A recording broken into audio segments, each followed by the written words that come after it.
Ravichandran Ashwin goes to his 5th Test match 100. What a performance. What a performance indeed. And coming in front of his home crowd, this would be the sweetest of them all for him. 103 not out of 134 deliveries. He is certainly India's biggest match winner at the moment, Ravichandran Ashwin. You've just got to love that 5-wicket haul and then a century on this pitch. You're watching Sports Today. I'm Sushant Mehta. All those theories about Chennai's wicket being a batsman's grave were thrown out of the window by Ravichandran Ashwin, who slammed his 5th Test century in trying conditions on day 3 of the second Test. India are now just 7 wickets away from making it 1-1 in the 4-match Test series, after they set England a mammoth total of 482 runs. This match, yes, is as good as done. By the time that the day came to a close, England's batting had already started to crumble, and the Englishmen are 53 for 3 at stumps. The question no longer is, will India win? The question is, when will India win tomorrow?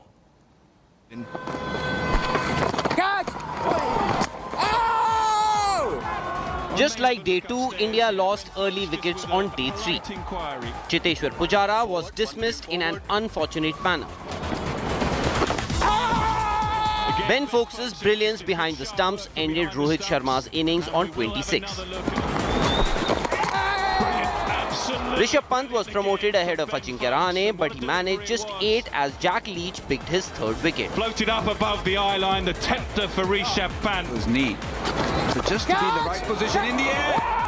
Rahane lasted only 14 deliveries and became Moeen Ali's first victim.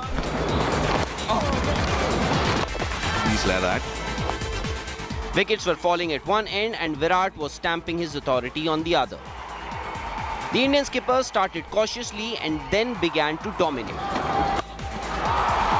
Lovely shot. Again, that's the point I think we were making up here. At 106 for 6, Ravi Ashwin joined Virat and took the sweep shot to counter English spinners. And we'll find the gap.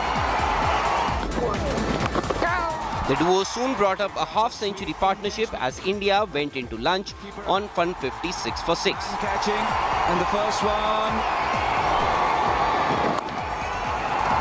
50 for the Just like Rohit, Virat too dished out a masterclass with the bat. along with the small matter of 27. The Indian skipper completed his 50 and Ashwin followed suit. Quite predictable, the length that he's going to bowl.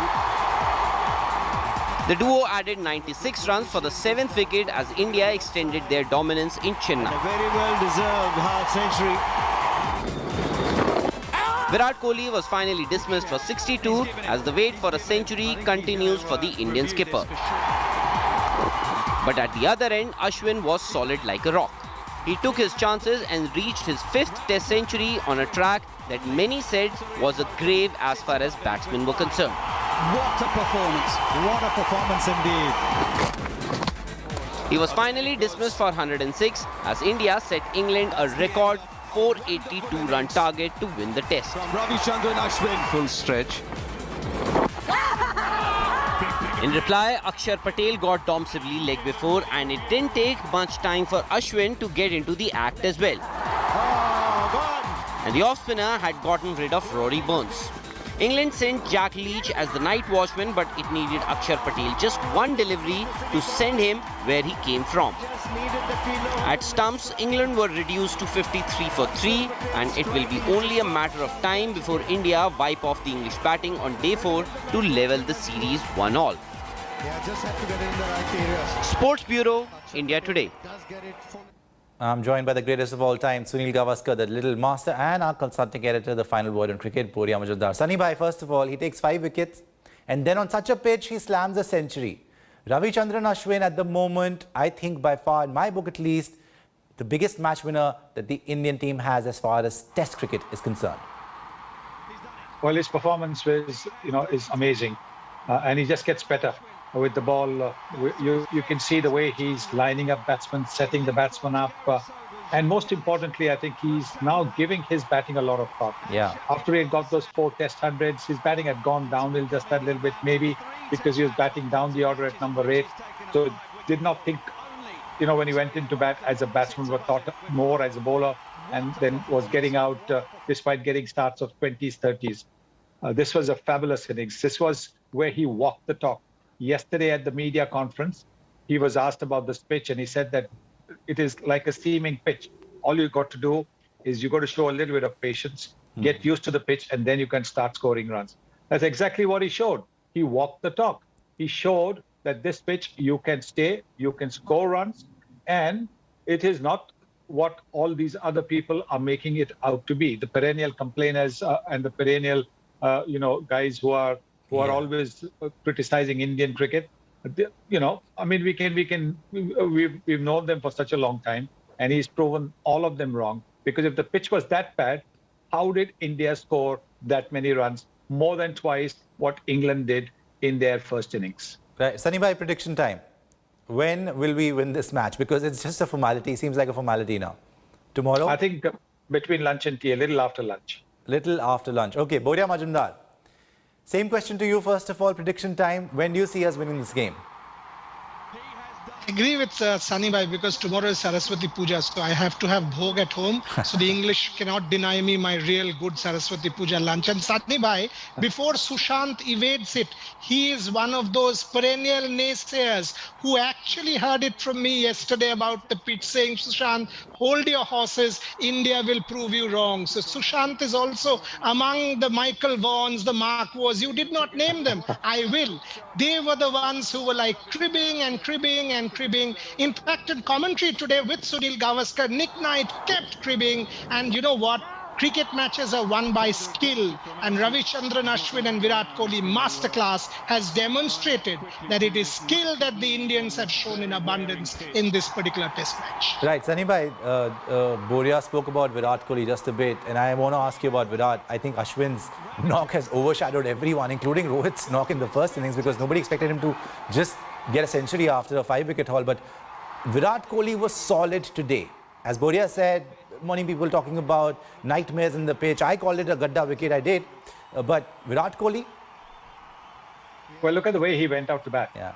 Somebody who's on a pair, there's a certain uncertainty, there's a certain tentativeness in the way he walks to the field.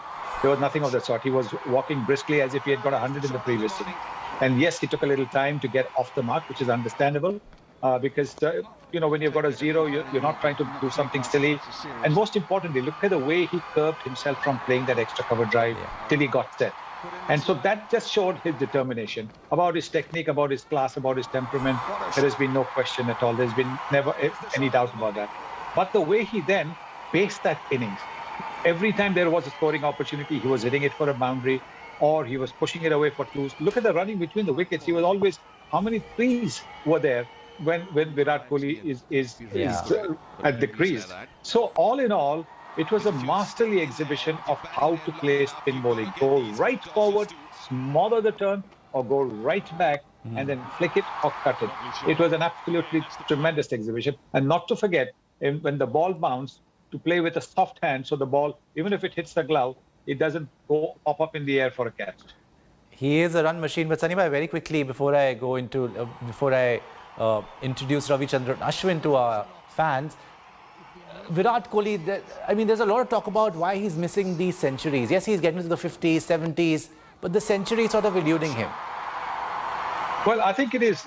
Today, I think it was just one of those things. I thought the way the ball hit him, that it might be going over the top of the stumps. That's what I said, actually, because I was doing commentary. And yes, it was just clipping the stump. So it was an umpire's call decision. So unfortunate for him. If it had been given not out, then it would have remained not out. Yeah. But that's how the game was. I don't think there's a problem as far as waiting for another century from him is concerned. Look, every time you see him, he just gets better and better. Sometimes, during the season, he doesn't always score in the first game or so. But then once he gets stuck into the opposition, and there are 2 more tests to come, don't you worry. I think there'll probably be a couple hundreds in those 200 in those 2 test matches. Definitely, he's run machine. He's King Kohli. Well, stay on with me, gentlemen. Hero of the day, R. Ashwin, threw some light on how he overcame the difficult conditions in Chennai on day 3 with the ball doing quite a lot. Remember, this is the 3rd time that Ashwin has picked up a 5-wicket haul in an innings and has gone on to score a century in the same test. Now, he would be eyeing a rare feat of scoring 110 wickets in the same test. Listen in. I mean, even after the last test, we were talking about how we were going to counter Leach and, you know, start probably bringing the sweep to the game. The last time I was sweeping was when I was 19 years old, and I hit a couple of sweep shots, got dropped from the side and never played a sweep for the last 11, maybe 13, 14 years. Been practicing only that shot for the last week to 10 days, and I'm very, very thankful that the plan has really paid off. The wicket's such that you got to get your run square of the pitch, and yeah, sort of had a very, very good day. I think we posted a really good score. Now we can really attack with men around the bat. No, I can't really say that it's been happening in the last 3 days. It's been happening for a while. We've been practicing along with Vikram Rathore. Vikram Rathore has been pretty, very, very helpful in terms of trying to explore new options. As it is someone who tries a lot, and he's someone who's facilitating me to be able to go out there and express myself, explore various options. In fact, I'd love to credit him for how my batting has gone through over the last 4-5 test matches. He's kept me in the loop. He said I've been batting very well, not to overthink it, just look at game plans, and I'm really thankful it's happened at my home ground. I don't know if I'm going to play another test. I don't know when the next test is going to be here, but I'm super pleased. No, not really. I think in the past, when I've made my hundreds in India, Ishi has been a sort of a cog, has been a cog in the wheel. He's been with me twice when I made 100, so he sort of understands how I go about it. Ishi was defending pretty well, so I thought I need to take calculated risks as long as he was there. But once Siraj came, I knew I had to get it done in a few overs. But I was super thrilled the way he batted and hit the ball out of the ground towards the end. No, I was just saying, I mean, look at the line of the ball and go for that side wherever you feel like it. And every time he slogged on over mid-wicket, he was like, I'll go with the spin now. The bowler's probably expecting me to go across the line. So it's quite a funny thing, and it was amazing to see how excited he was when I got my 100. So that says a thing or two about how the dressing room is. We've really lived a dream over the last 2 to 3 months, I must say. What a player, Ravichandran Ashwin. Sunny bhai, I have to talk to you about, and to Boria as well, about this umpire's call.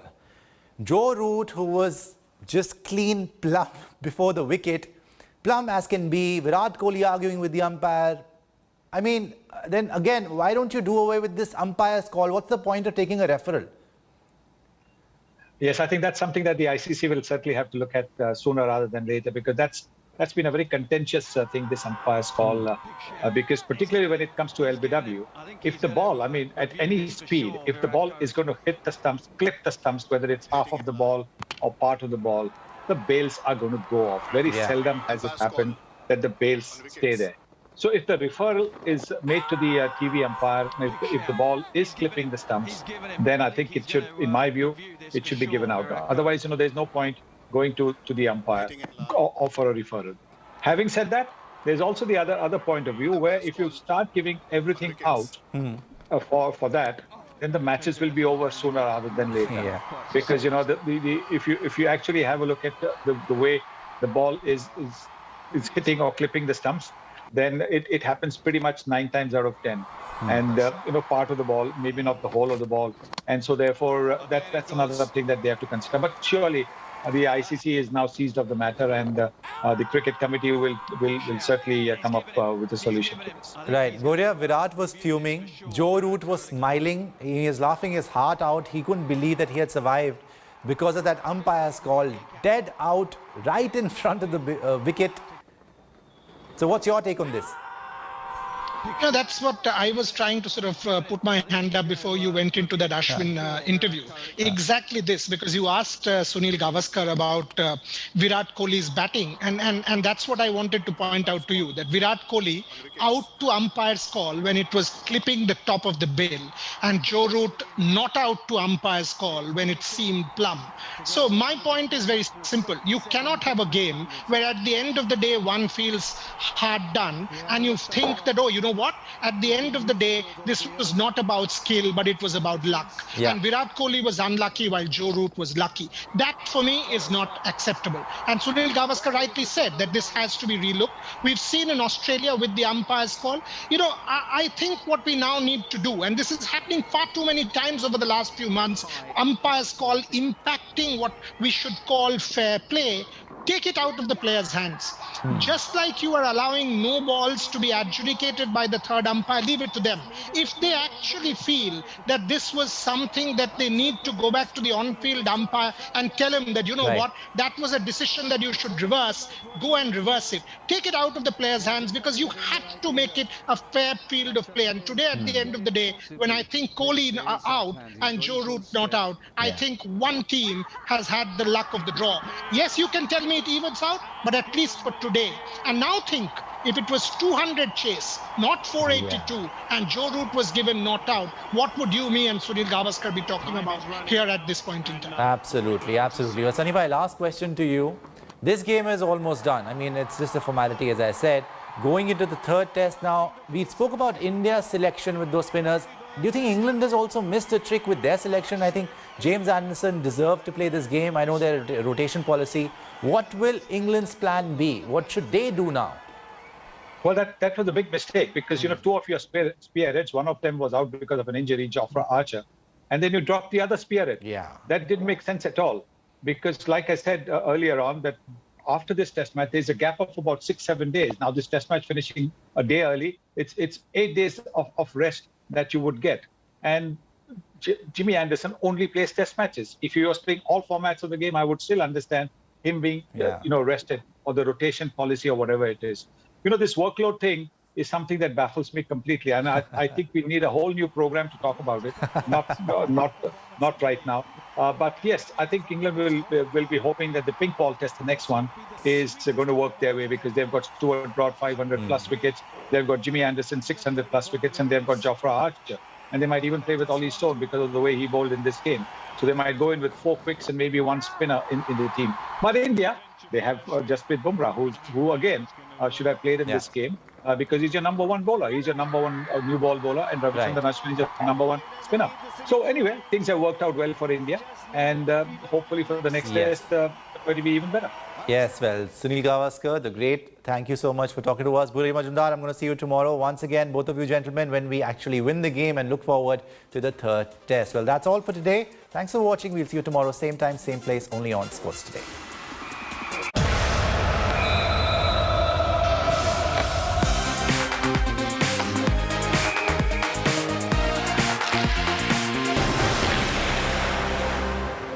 Hello everyone, this is Rahul Kamal here. Hope you enjoyed this video. For the latest news and analysis, like and subscribe the India Today YouTube channel, and don't forget to press the bell icon to stay updated.